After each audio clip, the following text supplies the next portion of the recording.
Remember that. Motivational. Many girls and women were saved by her words of encouragement. That is... Your network TV news broadcast died today in Washington. Max Robinson, who was 49, died of complications from AIDS. Can you picture the unthinkable? A black lesbian artist, living with HIV/AIDS in the 1970s and 80s.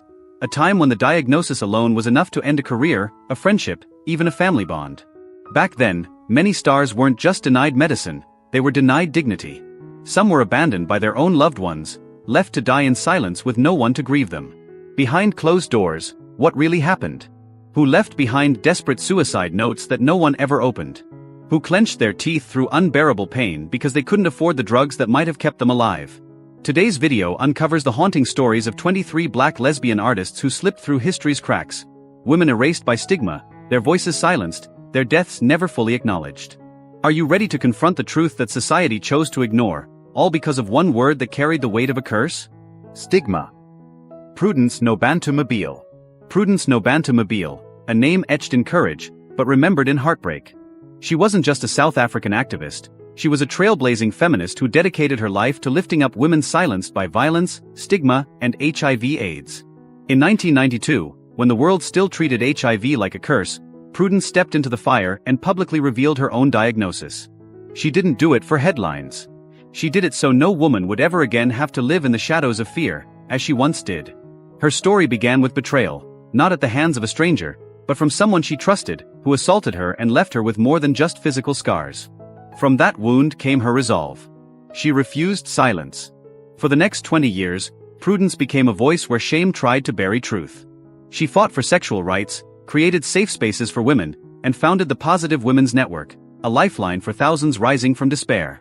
But even the strongest warriors have limits. By July 2017, her body was failing.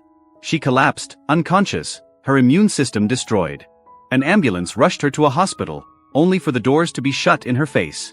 Denied care because of her HIV status, Prudence slipped away just hours later at only 45 years old. The world never gave her the recognition she deserved. Yet, in the hearts of the women who found their voices through her, who learned to live boldly because she first dared to, Prudence Mobile never truly died. She lives on, not as a victim, but as a legend of defiance and unshakable love. Marsha P. Johnson, A Death in the River, and the Loneliness of a Freedom Icon. Marsha P. Johnson remains one of the most vital figures of the 1969 Stonewall Uprising, a fearless pioneer whose radiant smile and colorful gowns came to symbolize the fight for LGBTQ+ liberation. Yet behind the glitter, the laughter, and the pride parades was a life scarred with pain both visible and hidden. Born in New Jersey in the body of a boy, Marsha knew from a young age that she didn't belong to the role forced upon her. When she bravely expressed her truth, her own mother's cold words cut deeper than any blade: homosexuality is lower than animals. From that day forward, Marsha carried silence like a wound. But silence also became her fuel, an ember waiting for the right moment to blaze. At just 17, she left home with little more than a battered wig, a few clothes, and the fragile hope that New York City might offer freedom. She survived by selling her body, performing in drag, and dazzling crowds on street corners. But that freedom came with a price: hunger, brutality, police harassment, and later, the devastating weight of HIV. In her final years, paranoia haunted her steps. Friends recalled her screaming in the streets, convinced someone was hunting her down. And then came July 6, 1992. Hours after marching joyfully in a pride parade, Marsha's body was discovered floating in the Hudson River. Police swiftly dismissed it as suicide, ignoring a gaping wound on the back of her head. Witnesses claimed she had been denied medical care days earlier, turned away because she was homeless, mentally ill, and HIV positive. Marsha's death was more than a personal tragedy. It was a cruel reflection of how society discarded people of color, the poor, the gay, and the transgender. She died in loneliness, but her spirit did not sink with her body. Like the river that carried her away, Marsha's fight for the right to live authentically still flows, unbroken, unstoppable, eternal. Audre Lorde, when silence was no longer an option. Some people are not born to blend into the background. They are born to speak, to shout, to carve out space in a world determined to silence them. Audre Lorde was one of those rare voices. A poet, a warrior, a black lesbian feminist who once declared, "I cannot afford the luxury of silence." Through groundbreaking works like Sister Outsider and The Black Unicorn, Lorde became a firebrand for feminism, LGBTQ+ rights, and all those forced to live on the margins of history. But just as her influence reached its peak, in 1978, life dealt her a brutal blow, a breast cancer diagnosis. Doctors quietly suspected her weakened immune system was tied to early-stage HIV, then demonized as a disease of shame and punishment. She endured a mastectomy. One afternoon, standing in line at a pharmacy, a woman recognized her. Instead of offering kindness, she recoiled, backing away in fear, as if Audrey herself were contagion. It was a moment that defined her struggle, not only to live in her body, but to endure rejection, even from the very community she had fought so fiercely to protect. By 1984, the cancer returned, this time spreading to her liver. Her final years were marked by relentless pain, nausea, exhaustion, and weight loss that left her body frail. Yet her spirit refused to yield. She kept writing. She kept organizing. She kept reciting poetry, even if it meant speaking through an oxygen mask from a wheelchair. On November 17, 1992, as pale winter sunlight poured into her room, Audre Lorde drew her last breath. At her bedside lay a water-stained notebook, dropped during a seizure the day before. She was gone, but she was never silenced. Because Audre Lorde left behind something indelible, the voice of a woman who refused to back down. Not to isolation. Not to illness. Not even to death. Fela Anikulapo Kuti, the rhythm of resistance, the silence of an ending. The world tried to ignore him, but it never could silence him. Fela Kuti was more than an African music legend. He was a storm, a fire, a man who dared to live outside every box society tried to force him into. His same-sex relationships and non-heteronormative identity were kept hidden beneath the flamboyant aura of a superstar, making him a target not just as a political rebel, but also as a man who refused to conform. Fela turned music into a weapon. From the depths of Lagos, he gave birth to Afrobeat, a furious fusion of jazz, funk and revolution, a sound that struck fear into Nigeria's dictators. Yet behind the thunder of his stage persona lay a lifetime of suffering. He was arrested more than 200 times, his home reduced to rubble, his beloved mother, his greatest confidant, killed in a military raid. Still, he never bowed. By the early 1990s, the unstoppable force began to falter. The AIDS epidemic swept across Africa, and Fela grew thinner, weaker. His body betrayed him with coughing fits, festering wounds, and a frame that wasted away before the eyes of his followers. But he denied it all. AIDS is a Western invention to control Africans, he insisted, rejecting every test, every treatment. On August 2, 1997, the music stopped. In a modest room with no doctor, no instruments, no cheering crowd, only his brother, Dr. Alakoy Kuti, by his side, Fela drew his last breath. It was Alakoy who told the world the truth. Fela Anikulapo Kuti died of AIDS complications. His death was a final drumbeat, both tragic and defiant, a silence louder than any song he ever played. The man who once shattered Nigeria's silence with his music left the world with one last rebellion. A death that forced his nation to face the truth it had long tried to bury. Alvin Ailey. Alvin Ailey, the dance legend whose final curtain hid one last heartbreaking lie. He wasn't just a choreographer, he was a prophet of movement, a man who turned the stage into a pulpit for the unheard. Through the Alvin Ailey American Dance Theater, he gave modern dance a soul, weaving stories of black struggle, queer identity, and the human spirit into choreography that shook the world. But off stage, his life was a lonely monologue. As a gay man in a hostile era, he once confided in his diary, "No one wants to know the artist they love is gay." Fame became a prison, gilded but suffocating, forcing him to hide the truest parts of himself. On New Year's Eve 1989, while the world toasted the future, his own came crashing down with a doctor's call. He had tested positive for HIV. From that moment, every rehearsal was shadowed by coughs he tried to swallow, every performance cloaked rashes hidden beneath costume seams. The world applauded, never realizing their beloved star was unraveling inside his own choreography. On December 1, 1989, the first World AIDS Day, Ailey was rushed to the hospital with a raging fever. By morning, the teacher of generations breathed his last. But it was his final request that cut deepest of all. He begged doctors to list his cause of death not as AIDS, but as dysplastic hematopoiesis. Not to protect himself, but to shield his aging mother from cruel gossip. Alvin Ailey did not just die of illness. He died from a world that denied him the right to live, and even in death, forced him to wear a mask. And that was the coldest, sharpest tragedy of all. Gladys Bentley, the rebellious melody that ended on a haunting note. Some people live like a midnight saxophone, loud, untamed, and unapologetically different. Gladys Bentley was one of those rare souls. A powerhouse jazz artist, she set Harlem ablaze in the roaring 1920s with thunderous piano riffs and a voice that dripped with fire. But Gladys wasn't just a performer, She was a living revolution. A black lesbian in men's tuxedos, commanding crowded speakeasies, singing openly about desire when everyone else was forced to whisper. Behind the swagger and sly smile was a woman constantly bracing for battle.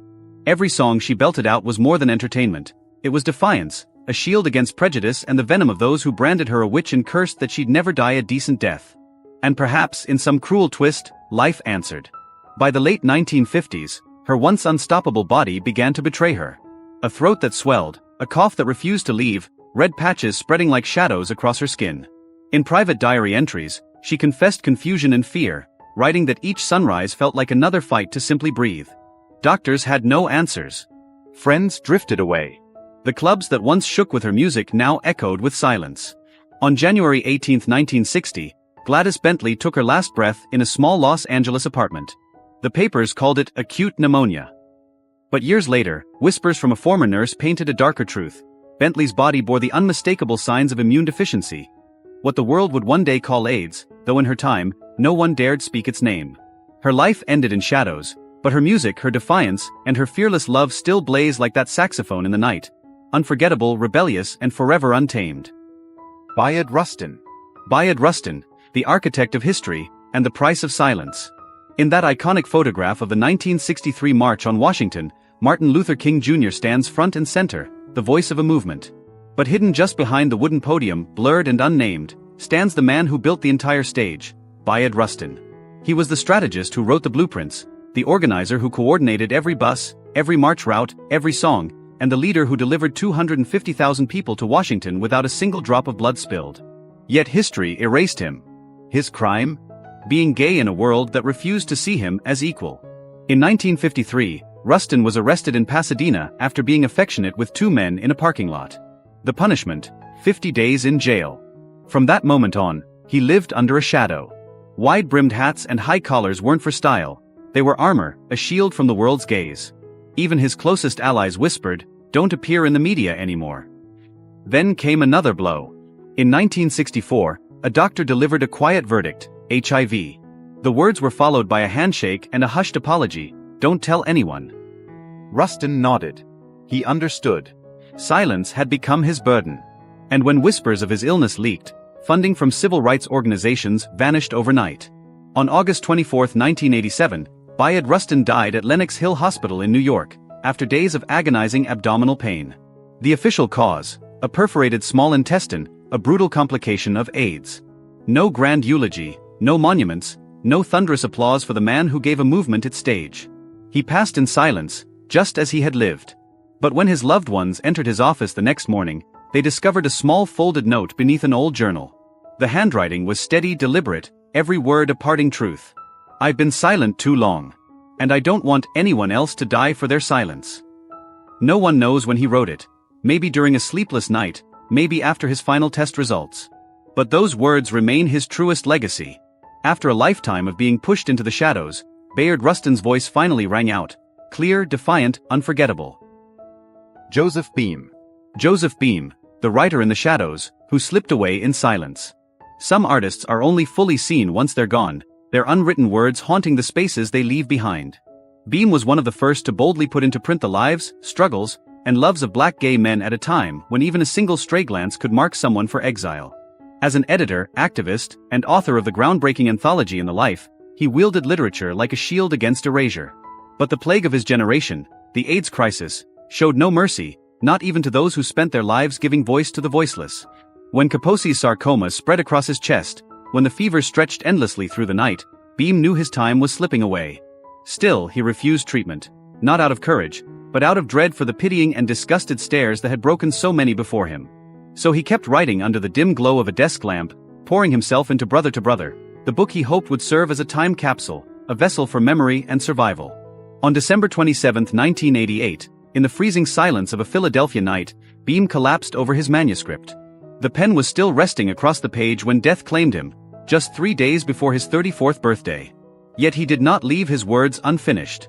His close friend, poet Essex Hemphill, carried the torch, completing the work Beam could not.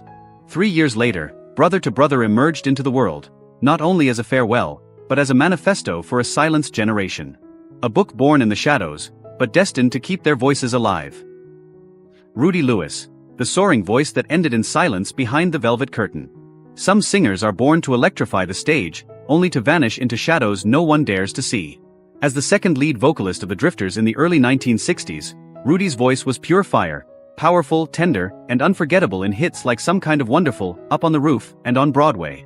By 27, his star was at its brightest, yet his personal life was marked by quiet torment. Raised in a strict Catholic family in Philadelphia, Rudy carried a secret that weighed heavily: his sexuality. In an unforgiving era for a black gay man in show business, every relationship was hidden in silence. His manager recalled nights of despair, canceled performances, and Rudy whispering that he couldn't even look in the mirror without breaking. Depression consumed him, and pills became his fragile escape. On May 20, 1964, the Drifters prepared to record their next classic, Under the Boardwalk, with Rudy's voice set to lead. But by morning, he was found lifeless in a Harlem hotel room, an empty bottle of sedatives on the nightstand, and an unfinished lyric sheet at his side. The police called it an overdose. Yet, later reports revealed he had been secretly battling symptoms of an immune disorder, likely the earliest shadow of AIDS, decades before the world even had a name for it. The man who gave voice to Summer Nights of Love slipped away on a cold Harlem morning, as quietly as he had lived. And to this day, fans wonder, had society been kinder, had the world allowed him to be fully himself, how much longer would Rudy Lewis's voice have soared? Toshi Raygon, when music became her final testament. A gifted musician, composer, and fierce voice in the LGBTQ+ movement, Toshi wielded her songs like weapons against silence. Her performances weren't just concerts, they were exorcisms, raw cries for authenticity that left audiences trembling. Yet, after the thunder of applause faded, she was alone with the emptiness of her studio, her body ravaged by sores, infections, and exhaustion. In 2021, a cruel truth shattered her world. She was HIV positive, a diagnosis revealed only after a near-fatal battle with pneumonia. Toshi believed she had contracted it from a brilliant but chaotic lover, turning not just her health but her trust into a battlefield. The betrayal cut deeper than the illness itself. As the months passed, the once unshakable power of her voice faltered. The soaring notes that once lifted souls now came in whispers, while angry rashes crept across her chest. By August 2022, Toshi's fight was over. She took her last breath on a worn sofa in her Brooklyn studio, an unfinished journal resting beside her. On its final page, she had scrawled a haunting line: "I'm not afraid of death. I'm only afraid that one day my music will have no one left to hear it." Tim M.T. West, the final ink in a poet's verse. Tim M.T. West wasn't just a poet and rapper, he was a warrior with words, a beacon for those shunned and silenced by HIV stigma in the black LGBTQ+ community. One of the few artists of color to openly live with the virus, he wielded poetry like a sword, using fiery rhythms and unflinching honesty to tear through the suffocating silence surrounding AIDS. In 2019, during a tour stop in Chicago, Tim M paused mid-reading. His voice faltered, swallowed by the pain of an untreated sore that had spread to his throat. The audience thought it was just a stumble, even recording the moment, not realizing they were witnessing the cruel beginnings of Kaposi's sarcoma, a cancer born from AIDS. By March 2021, the fight had taken its toll. Alone in his modest Atlanta apartment, Tim M's body finally gave out to respiratory complications. When paramedics arrived, they found him seated at his piano, an unfinished poem resting on the stand like a final breath waiting to be spoken. In the end, it wasn't HIV itself that felt most devastating, it was the crushing weight of society's stigma, a burden that pushed too many toward isolation, despair, and ultimately silence. Barbara Jordan, a voice of steel, a death in silence. Barbara Jordan wasn't just a politician, she was a force of nature. The first black woman to represent Texas in the U.S. Congress, she embodied intellect, resilience, and unshakable integrity. On the House floor, her voice thundered like steel, commanding respect from allies and adversaries alike. But behind the podium, away from the applause and cameras, lived a woman waging silent wars, against loneliness, prejudice, and a disease too taboo to name. Though Jordan never spoke publicly about her private life, those closest to her knew of the quiet love she shared with psychologist Nancy Earle. For decades, they built a life together in a modest Austin home. Whispers followed them, hand-holding glimpsed in passing, affectionate glances caught by watchful eyes, but Jordan remained steadfastly silent. Not out of shame, but out of necessity. She knew one admission could unravel the career she had sacrificed everything to build. By 1994, troubling signs began to appear: a nagging cough, relentless fatigue, unexplained weight loss. Refusing public hospitals, Jordan relied on private care at home. Then came the devastating truth: she was HIV positive. She insisted that no records exist, demanding her illness be disguised under vague diagnoses: severe pneumonia, immune deficiency. Later, it was revealed she even signed a sworn document vowing that her true cause of death remain hidden. On January 17, 1996, in a drafty room chilled with silence, Barbara Jordan drew her final breath at just 59. There was no grand funeral, no soaring tribute from the White House, only the quiet grief of those who loved her. The world remembered the congresswoman who could out-debate anyone, but only history would later uncover the haunting question: how could a woman who defended the dignity of millions be denied her own in death? Bobby DeBarge, the falsetto angel whose final song was silence. Born into the DeBarge dynasty, where music was less a passion than a sacred inheritance, Bobby was the first to set the flame ablaze. His piercing falsetto, fragile yet fearless, made him the beating heart of Switch, the group that carved a path for R&B in the 1980s. But every light casts a shadow. Behind the velvet voice was a man fighting demons. Drugs. Prison. Shame. When he emerged, gaunt and hollow-eyed, he clung desperately to his pen, still chasing the music that refused to let him go. Then came the cruelest blow. A devastating infection revealed the truth he kept hidden: HIV. Not even his family knew. Afraid the stage lights would betray a body wasting away, Bobby locked himself in solitude, writing behind closed doors, the music his only companion. In 1995, as his brothers and sisters prepared for a long-awaited reunion, Bobby's body broke. Racked with fevers, drowning in his own breath, doctors told him the fight was over. Isolation became his final stage. On August 16, 1995, Bobby DeBarge slipped away quietly. No audience. No encore. Just the faint, fading beep of a ventilator echoing in place of the voice that once soared to heaven. Essex Hemphill. Essex Hemphill was more than a poet. He was a warrior of words, carving truth into silence with lines that cut like blades. A trailblazer of the black gay generation, Hemphill didn't write with ink, he wrote with blood. His poetry bared love, longing, rage, and mortality in the shadow of the AIDS crisis, giving voice to communities the world tried to forget. In 1990, a cruel twist of fate struck when a contaminated needle at a community clinic infected him with HIV. He knew it might be a death sentence, yet instead of retreating, he turned to creation with ferocious urgency. His final notebook became a haunting relic: fragmented verses, the names of lovers already buried, and scraps of an anthology he knew he would never live to complete. On November 4, 1995, Essex Hemphill died in a Washington, D.C. AIDS support clinic. There was no family at his side, only an unfinished manuscript clenched tightly in his hand. But the most haunting discovery came later. In his suitcase lay a sealed letter to the U.S. government, scrawled in red ink: "We don't die from the virus. We die because you don't want us to live." Dee Chambly. Dee Chambly was the last survivor of a war that spanned more than half a lifetime. For 30 years, she didn't just endure HIV, she fought to prove that life itself was worth respecting. A black transgender woman living in the heart of Atlanta, every step she took was a wager against prejudice and danger. Yet Dee never bowed. She lifted her head and founded Legender Incorporated, a sanctuary for souls society had written off as less than human. But even warriors reached their breaking point. By late 2012, Dee's body began to betray her. Painful mouth sores refused to heal, and swollen lymph nodes made swallowing water nearly impossible. Still, only weeks before being hospitalized, she insisted on standing before students at a local university, her hands trembling as she gripped the microphone. With a voice both fragile and unshakable, she declared, "If I die, please remember I lived exactly as I wanted." On January 18, 2013, Dee Chambly passed away in a small rented room, her organization's funding long since gone.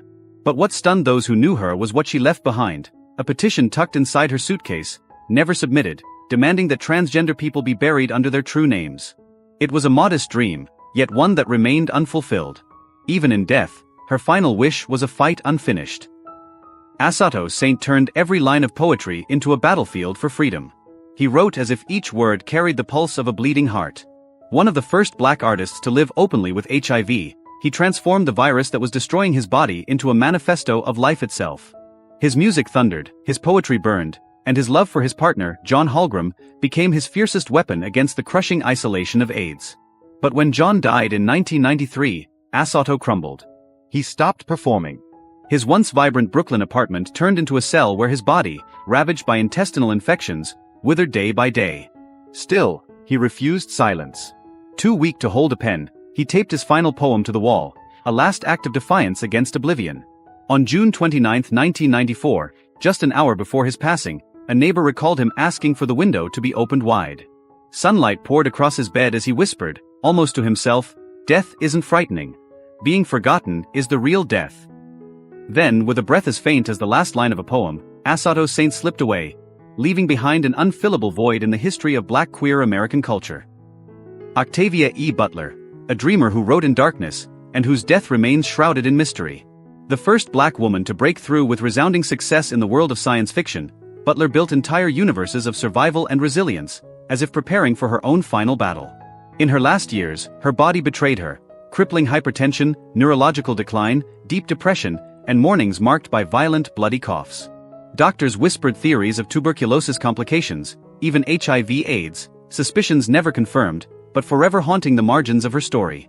Some believed she contracted the virus from a rare blood transfusion after kidney surgery in the late 90s. Butler never admitted it. Instead, she buried herself in silence, clinging to the page as though each word was the thread keeping her alive. On the cold morning of February 24, 2006, she stepped outside to fetch her mail. Snow crunched beneath her feet. Then, a slip, a fall, a cruel twist of fate. Her head struck a concrete planter, and a brain hemorrhage stole her away. Later, hidden in the coroner's files, a single redacted line read, "Suspected AIDS-related." Octavia passed quietly, as she once wrote of forgotten souls. Max Robinson. Max Robinson was more than just a newsman. He was a pioneer, the first Black man to ever anchor a national television broadcast in America. But away from the cameras, his real story was one the world never saw. By the mid-1980s, his body began betraying him. Night sweats, bouts of pneumonia, and unexplained sores forced him off the air. After an emergency surgery, an untested blood transfusion left him with a diagnosis he could never have imagined: HIV. At a time when the disease was cloaked in fear and stigma, Robinson chose silence. He kept the truth locked away, even from his family, sealing his medical records in an envelope no one was allowed to open. Terrified of becoming a tabloid headline, he refused hospitals, choosing instead to suffer in private. And on December 20, 1988, Max Robinson took his final breath, not under studio lights, not in front of millions, but alone in a rented room. Beside him was no camera crew, only a notebook with a haunting message. "Don't cry because I'm no longer on television. Be angry that I had to die without ever telling the truth." Willie Ninja. Willie Ninja wasn't just a dancer. He was a revolutionary who turned the human body into a language of defiance. Known as the godfather of voguing, he transformed every flick of the wrist into a manifesto and every step into an act of rebellion. The ballroom was his sanctuary, a place where he raised up queer youth cast out by their families, teaching them how to walk tall not just on the runway, but in life. Yet his own journey was as turbulent as the catwalk he strutted against the wind. In 2003, while performing in Brooklyn, Willie suddenly collapsed backstage. The diagnosis was devastating: HIV had advanced to late-stage AIDS. The virus gnawed away at his immune system, blurred his vision, and filled his joints with relentless pain, turning each movement into a battle. Still, he refused to surrender. He kept teaching, kept mentoring, and even cared for his aging mother, hiding his suffering behind a fierce grace. But the body that had once defied the world could only endure so much. On September 2, 2006, Willie Ninja took his final breath in a Queens hospital at just 45 years old. There was no velvet curtain, no roaring applause, only faded photographs and whispered memories of the man who proved that nothing is more powerful, nothing more beautiful, than living your truth. Gil Scott-Heron, The Revolutionary Rhythm and the Price of Solitude. Gil Scott-Heron was more than a musician. He was a thunderclap in the storm of injustice. With words that cut like fire and rhythms that carried an uprising, he became the voice of a generation of Black America demanding to be heard. But the man who sparked revolutions with poetry and song spent his final years in the shadows, forgotten in a rundown apartment littered with needles, loneliness, and the slow creep of HIV. In the early 2000s, after decades of battling heroin, Scott-Heron contracted AIDS. His body, frail and ravaged, fought night sweats that fractured his sleep and blurred the melodies in his mind. Friends drifted, family kept their distance. Still, he wrote. Still, he composed. But only at night, when the coughing subsided enough for him to hear the beats inside his head. On May 27, 2011, at St. Luke's Hospital in New York, Gil Scott-Heron breathed his last after acute respiratory failure. Whether it was the virus or the crushing silence of isolation that claimed him, no one could say for certain. Yet his legacy refuses to fade. His voice still echoes like a warning and a promise: not everyone who dies is lost. Some, like Gil, live on in every angry, loving bassline. Lorraine Hansberry, The Silent Death of an Unfinished Dream. Lorraine Hansberry, the trailblazing author of A Raisin in the Sun, shook Broadway with her fearless voice against racial injustice. Yet, behind the applause stood a woman forced into silence, a lesbian living in the shadows, guarding her truth in a world too cruel to accept it. By late 1964, her body began to betray her, alarming weight loss, relentless fevers, blinding headaches. Doctors spoke of pancreatic cancer, but whispers in medical notes hinted at something darker, symptoms eerily similar to what would later be known as HIV/AIDS. On January 12, 1965, at just 34 years old, Lorraine Hansberry slipped away, alone, never having spoken her full truth aloud. A brilliant flame, extinguished long before it could set the world ablaze. Sylvester James Jr., the Disco King's last performance. Sylvester James Jr., with his soaring falsetto and unapologetic glam, ruled the disco era with anthems like You Make Me Feel, Mighty Real. He was joy personified, a symbol of freedom on the dance floor. But when AIDS cast its shadow over the LGBTQ community, Sylvester became one of its first tragic icons. By 1986, his once electric body was ravaged by fevers and painful sores. The diagnosis was HIV. Yet instead of retreating, he chose defiance, singing on stage with a frail frame and hoarse voice, still chasing that impossible final note. On December 16, 1988, he died in San Francisco, his body depleted but his spirit unbroken. His last wish? To be buried in glitter, with music blasting. For Sylvester, even in death, silence was never an option. Lady Kateria wasn't just a performer, she was a queen who reigned over the stage with unmatched brilliance, and one confession that forever changed the drag world. When she stepped onto La Escuelita's stage in her dazzling gowns, the lights seemed to worship her, casting her radiant brown skin like a goddess born from a Latinx dream. Night after night, she owned New York, leaving audiences spellbound. But in 1995, the music stopped. Kateria paused mid-performance, took the mic, and with a trembling yet fearless voice, revealed that she was living with HIV. The room froze. What had been entertainment turned into a moment of raw, unshakable truth. Overnight, she transformed from a drag icon into a warrior, daring to drag pain and stigma out of the shadows. The virus, however, was relentless. In the years that followed, she lost her sight, then her ability to walk. Yet even in a wheelchair, she refused to surrender the stage, continuing to shine while her body crumbled around her. On May 29, 1999, Lady Kateria took her final breath in a Manhattan hospital, surrounded by close friends. Beside her lay her old Miss Continental sash, a quiet, powerful reminder that true beauty is not just how you dazzle the crowd, but how bravely you speak your truth. Sharon Redd. Sharon Redd wasn't just a disco diva, she was the heartbeat of nightlife. Her voice set dance floors ablaze from New York to Paris, a sound that wrapped itself around bodies in motion and turned strangers into family under flashing lights. But behind the glitter and glamour, Sharon carried a devastating secret. In 1991, she was diagnosed with HIV, a label that, at the time, could erase careers and destroy lives. Determined to keep her crown, Sharon kept performing as though nothing had changed. Yet those closest to her saw the truth. After shows, she would collapse backstage, trembling with fevers, fighting waves of nausea, her once radiant body thinning, her thick hair falling away. Still, she refused to surrender. She danced, she sang, she smiled for us. On May 1, 1992, at just 46, Sharon Redd died of AIDS-related pneumonia. Her passing barely made headlines.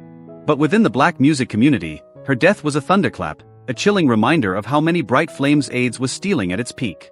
Sharon's voice still pulses through remixes, but her name, like too many others, has never been properly honored. These were artists who gave everything to the stage yet were erased by silence.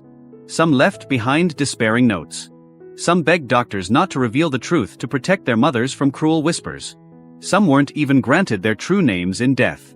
So I ask you, who do you remember among them? Which story leaves you breathless, aching with emotion? Have you ever wondered, if the world had been kinder, less judgmental, could they have stayed with us a little longer? Share your memories. Speak their names. And don't forget to follow, as we continue to uncover the hidden, heartbreaking truths of black artists who lived brilliantly, loved fiercely, and died far too quietly.